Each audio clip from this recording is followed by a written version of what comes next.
Alright everyone, welcome back to the channel. We start off today talking about, of course, the Joe Rogan-Donald Trump discussion that just happened the other day. Now, of course, a lot of you guys watching this already know who Joe Rogan is, so I'm not even going to explain it to you. But obviously, he's more known for his podcast, which is The Joe Rogan Experience, where he brings, random guests every now and again. Sometimes it's a political figure, sometimes it's not. But out of all the 2,000 episodes, more than 2,000 episodes that he had of his podcast, out of, all the guests that he had on his show, the interview that he had with Donald Trump is by far the most hyped up and, as of right now, the most viewed out of all of the shows that he has ever put out in the history of his podcast. When it was first announced that Donald Trump will be speaking to Joe Rogan on his podcast, everyone almost immediately and instantaneously got excited for it.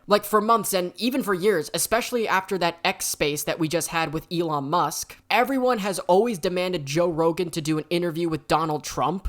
And at long last, it finally happened, and when it was announced, everyone immediately got excited. So we're not going to be talking exactly what was said in the podcast, since it is obviously a very long episode. It is nearly 3 hours long, and most, if not all, of what was talked about, discussed, and said on the podcast episode is pretty much similar to what was said on the X space with Elon Musk, and I've already made a video on it, so I might pin it in the upper right hand corner as per usual if you want to take a look at that. And at the same time, I will link that video and the full episode of Joe Rogan's Donald Trump interview. Both of those will be in the link in the description down below, so be sure to check all those videos down in the description down below. Yes, I was able to listen to the whole thing, and obviously, as someone who routinely listens to Joe Rogan's podcast, this one has to be one of my all-time favorites, at least in the top 10. Up there with the one that he did with Alex Jones, which will forever be one of the most iconic episodes that he has ever done of all time. Especially with that one chaotic meltdown that he had with Eddie Bravo. That right there,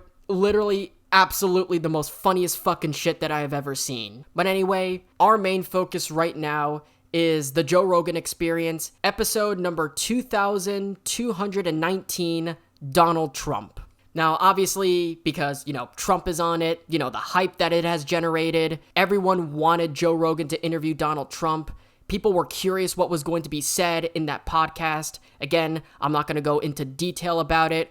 Go watch my video I did with the X Space, which basically describes what this podcast pretty much is. Again, they're not exactly the same, but a lot of similar stuff were discussed in that podcast. But as of recording, the Joe Rogan Donald Trump episode has nearly 42 million views as of recording, and it has also just surpassed 2 million likes. So in the span of at least 5 days, the video was able to garner 40 million views and 2 million likes in less than a week. I'm not so sure if there was a live premiere of the episode as it was launching and there was a live audience with concurrent viewers. The X Space had at least 2 million concurrent viewers. And this was around the time Trump was set to return on X/Twitter. And this was supposed to be the first thing he did coming back onto the platform, was to do this X Space with Elon Musk. And again, that space was able to garner 2 million concurrent viewers, or rather listeners. It was between 2-3 million listeners that tuned in live to listen to Elon Musk and Donald Trump have a conversation. So it was obviously a big deal that he would be returning and having this interview with Elon Musk.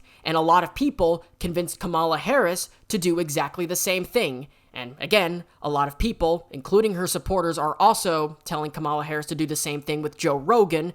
Go on his show and explain your reasonings.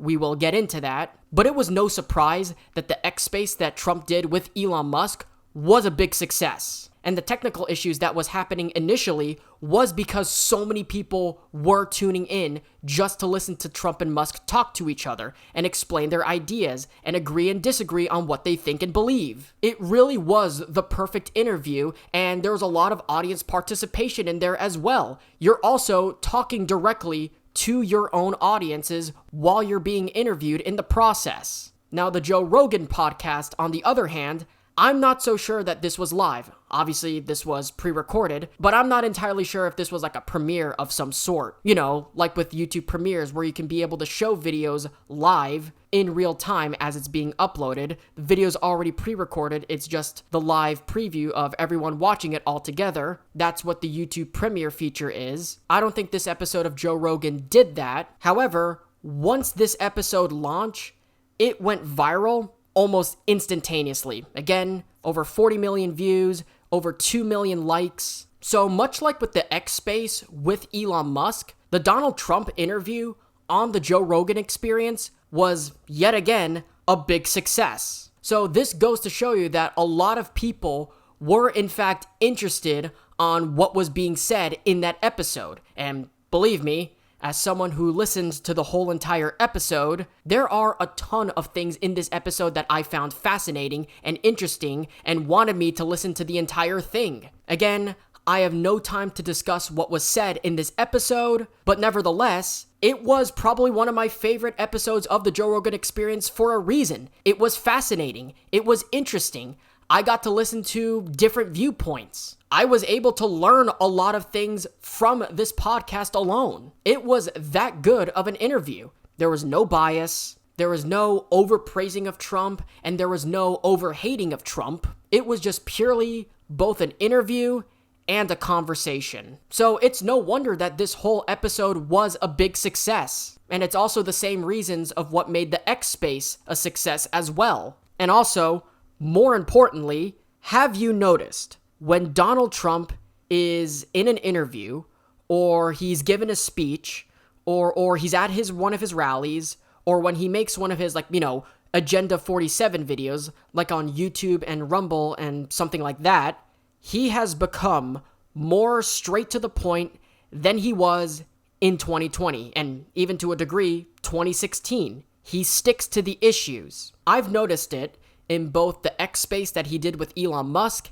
and on this interview that he did with Joe Rogan. I know what his views are and where he stands on hundreds of different issues. Hell, in his very first upload that he had, he had an Agenda 47 video that was uploaded that one time, and I believe he also mentioned this to Joe Rogan as well. I know exactly where he stands on everything related to big tech, free expression, and the First Amendment. I know he wants to completely overhaul and reform Section 230, in line with exactly what I and hundreds of other independent commentators suggested, which is that you can either be a platform or you can be a publisher, but really you cannot be both. You get legal protection or you're a common carrier. That is how all of these websites should be able to operate, and I heavily agree with that. I already know that he is in full support of passing and signing an Internet Bill of Rights,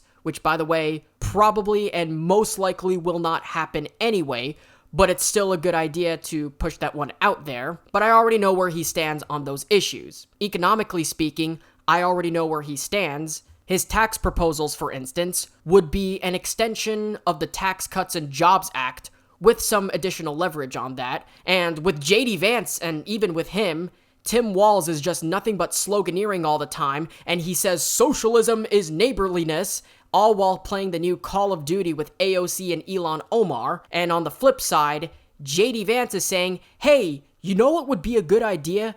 Increasing the child tax credit. It is a perfect step in the right direction, and, I'll try to get Donald to do that once we are elected in office. I mean, what more could you possibly want? It's fleshed out, it's very linear, it's straight to the point, it's very understandable, it's well spoken, it's well explained. The one thing that people should really like Donald Trump for is the fact that he's willing to go into the lion's den onto, some of these networks, like the CNN debate, like on The View, or on The Breakfast Club. He is willing to do that. He goes out in public and he tells people what he actually stands for. I already know where he stands on most issues. I know where he stands on Ukraine. I know where he stands on Israel. I know where he stands on immigration.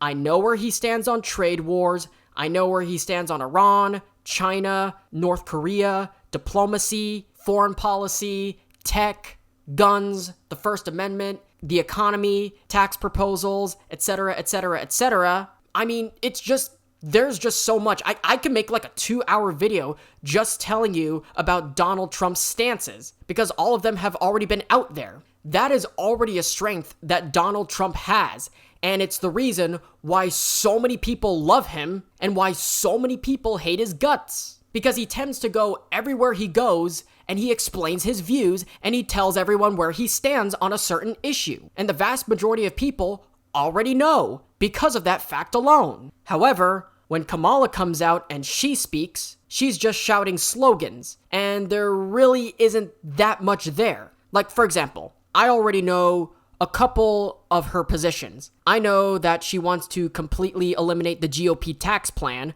which, under Trump, would be reinstated on day one, in addition to being improved, extended, and actually expanded on. I know she wants to completely eliminate price gouging, which, even though it sounds like a really good idea on paper, it will only make the already high inflation higher, not lower, so it essentially does more harm than good. I know she wants to get rid of taxes on tips. That's like the number one thing I support Kamala Harris on, is her no tax on tips proposal, and Tim Walz also heavily supports it as well. The only issue being that, yes, it is a good idea and it's universally agreed by 99% of all Americans. Trump was the one that actually mentioned it first, at least in his campaign. A handful of Democrats and even Republicans have muttered about it occasionally in the past, and it never really became a thing. Like Ron Paul, for example. Ron Paul was actually the first presidential candidate to advocate for the whole no tax on tips thing in his 2012 campaign. And Bernie Sanders was also a big proponent of it as well in his 2016 and 2020 campaigns. And even the Tea Party heavily supported it as well. Same with Occupy Wall Street. It's the one thing that both the Tea Party and Occupy Wall Street both agreed with each other on.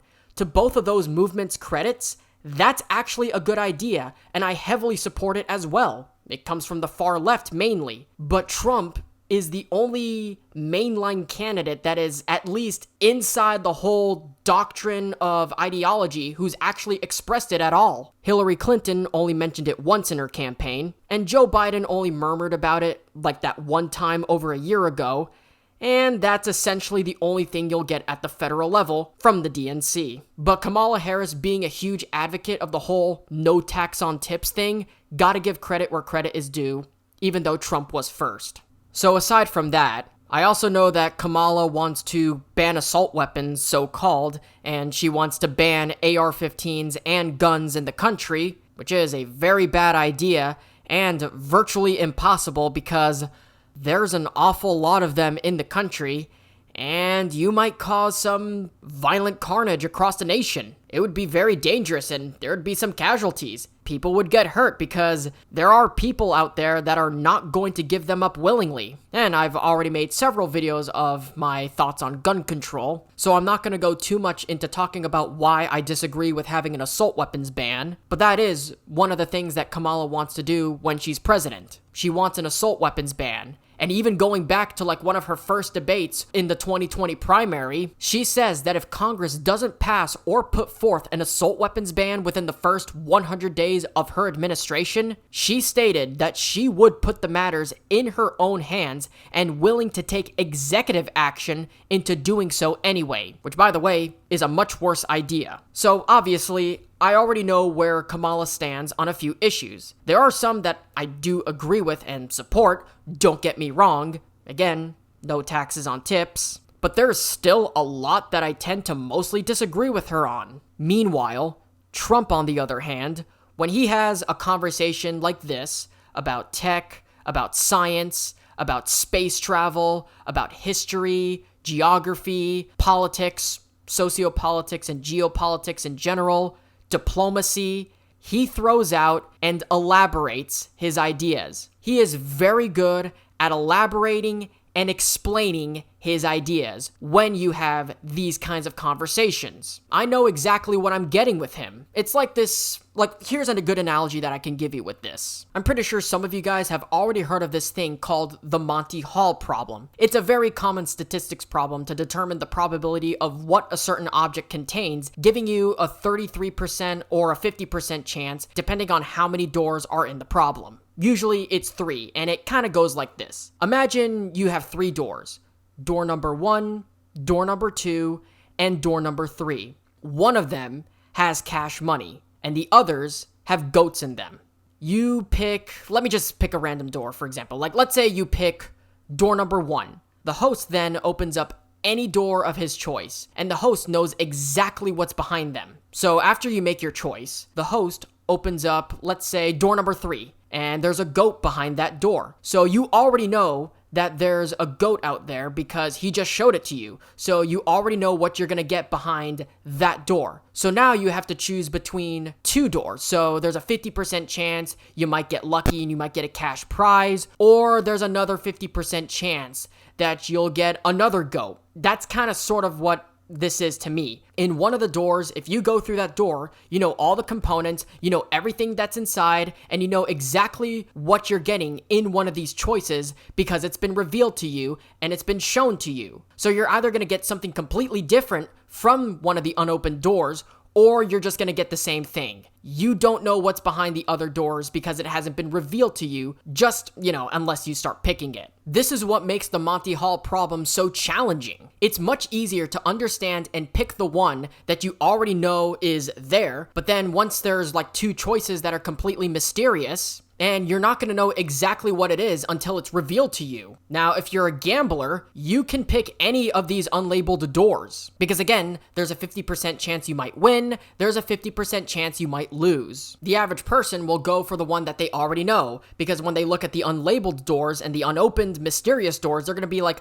well, this could just be another goat, so I don't think I want to buy it. I know exactly what I'm getting in one of the choices, so I know I'm taking such a big risk in picking the unlabeled door. So the fact is that the reason why there are some people who either approve or disapprove of Kamala Harris is because she's an unknown quantity. She's only done a few appearances, one on The Breakfast Club, and I believe there's another one that she did on Fox News, if I remember correctly. Trump has been doing this his entire campaign meanwhile. He's going out and having conversations with people, including people who don't necessarily, they're not his besties or anything like that.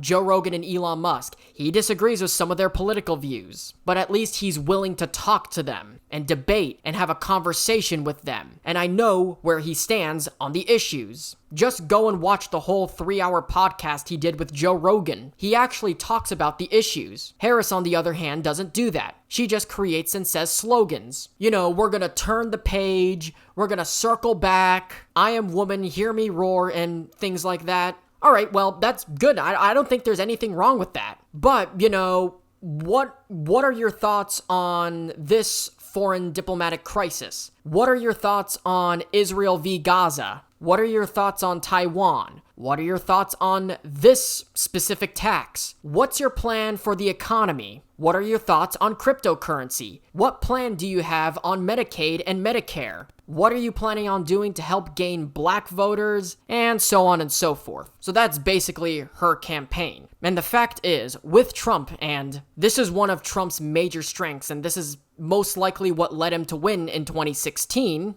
Trump, in interviews and in his rallies and in some of his videos that he makes, he can actually give the voters his views on issues and he can explain them. Tell us what you intend to do. Kamala hasn't done that yet. She was invited to go on an X Space with Elon Musk, and a lot of people, including her supporters, were demanding her to do so. She hasn't done it. And I've mentioned this before. Going on an X Space, going on a podcast, being able to do this a lot is the best way to engage with voters, especially on an X Space where people can interact. Interacting with voters is the best campaign strategy. And the fact that she's the VP to Joe Biden and knowing what his administration has become, her track record is not necessarily the best already. Donald Trump, and even if you hate him, you gotta give credit where credit is due. Trump is willing to go out and actually talk to the public. And as a capper, and this is definitely the cap for all the events here that transpired since the Joe Rogan episode, JD Vance is going to be the next one to do an interview with Joe Rogan. And not only just that, but also Kamala Harris has now been invited to join Joe Rogan on a podcast. And for her campaign, this is a near perfect idea for her to do. If you really want to explain your ideas instead of just doing sloganeering in your rallies, just go on a podcast with Joe Rogan and explain all of your ideas there. It will still get just as many views as the Donald Trump interview, but obviously, I don't really think that it would get just as many likes as the Donald Trump one. In fact, I think it will have a much different like to dislike ratio. It would have slightly more dislikes than likes. And that would be very telling, which is why she probably would not actually join a podcast and talk to Joe Rogan. And the dude doesn't even see himself as a hardcore Trump supporter. In most of the podcasts that he has done, he tries his best to be very neutral in these podcasts when talking to a political figure, whether that be a Democrat or a Republican. He was willing to bring on Bernie Sanders onto his show, so you would think that she would take the opportunity. I mean, why don't you actually go and join the lion's den? Just like what Trump has been doing throughout his entire campaign, because Trump absolutely loves that attention. He loves being able to go on TV and talk. He loves being able to go on these podcasts and flesh out his ideas. You know, he's going on shows like The View, or on CNN, or whatever show or network that he's on, and Harris had like only one appearance on Fox News. And she wouldn't want to go on any other network, let alone a podcast online that leans right, because she and a lot of people in her campaign are too afraid of the criticism. Trump, on the other hand, is used to it, because it has already happened so many times already. Trump was out there his entire campaign, and he's telling people what he believes in. And that's basically what this whole Joe Rogan podcast was. It's just like what he did in the X Space with Elon Musk. And it definitely would have been a perfect idea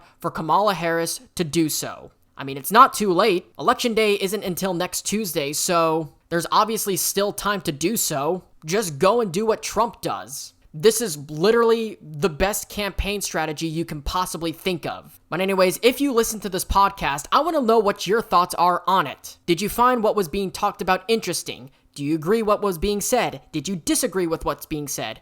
Do you think Kamala Harris should go on the Joe Rogan show? Did you listen to the full podcast? What was your favorite part of the Joe Rogan episode with Donald Trump? What are your hot takes about this episode? Do you think Trump should still be on these shows even when he's president? Again, let me know what you guys think in the comment section down below, as I always end the conversation down to you. And with that being said, thank you guys so much for watching. If you guys enjoyed, be sure to hit that like button down below. And if you're new around here, be sure to subscribe to the channel and ring the little notification bell. Be sure to follow me on all my social medias. Links are in the description below. Share this video around with your friends, families, boyfriends, girlfriends, enemies, whomever. Definitely helps me out a lot, helps the video grow, and helps grow the channel if you were to share this video with whomever you know. We only got a few days left until Election Day happens in the United States. There hasn't really been any of these, major October surprises that we've seen, but we are so close to the election. We're almost less than a week until Election Day actually happens, which means sooner rather than later, we will officially know who the next president is going to be.